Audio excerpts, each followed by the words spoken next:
अस्सलाम वालेकुम व्यूअर्स, बिस्मिल्लाहिर्रहमानिर्रहीम। उर्दू छठी क्लास, उसका नज़म जो है हम एक हैं, उसका ख़ुलासा और मरकज़ी ख्याल पढ़ रहे हैं। आइए ख़ुलासा पढ़ते हैं। इस मिली नज़म में शायर ने सब्ज़ हलाली परचम की अज़मत का ज़िक्र करते हुए इसके साए तले पाकिस्तानी कौम के इत्तेहाद, यगानगत, इत्तफ़ाक़, बाहमी मोहब्बत, कौमी यकजहती और जज्बाए हुब्बुल वतनी को बयान किया है। शायर कहता है कि पाक वतन के सब्ज़ हलाली परचम के नीचे हम तमाम पाकिस्तानी मुत्तहिदो मुत्तफ़िक हैं।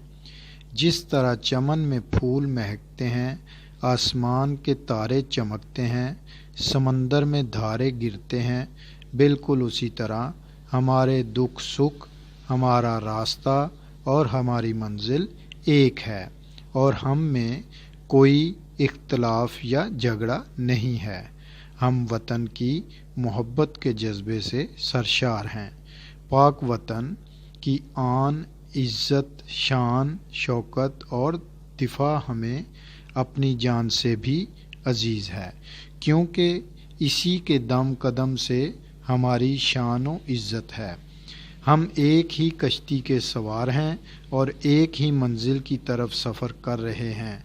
हमारा वतन एक बाग की मानिंद है जिसमें खिलने वाले फूल और इन पर गिरने वाली शबनम के मोती सब एक हैं।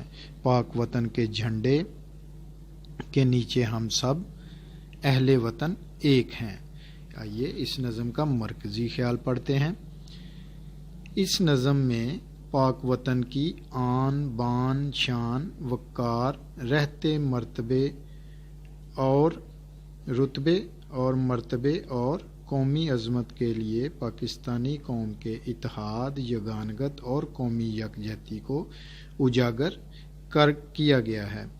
जिस तरह चमन में फूल, दरियाओं में धारे, समंदर में लहरें एक हैं, इसी तरह हमारे दुख सुख और हमारी मंजिल एक है। पाक वतन के दिफा के लिए हम जान भी कुर्बान करने से दरेग नहीं करेंगे, क्योंकि हमारी इज़्ज़त और आन इसी वतन के दम कदम से है। अपना ख्याल रखिएगा। इंशाअल्लाह ताला नेक्स्ट वीडियो में मिलेंगे नेक्स्ट सबक के साथ। अल्लाह हाफिज़।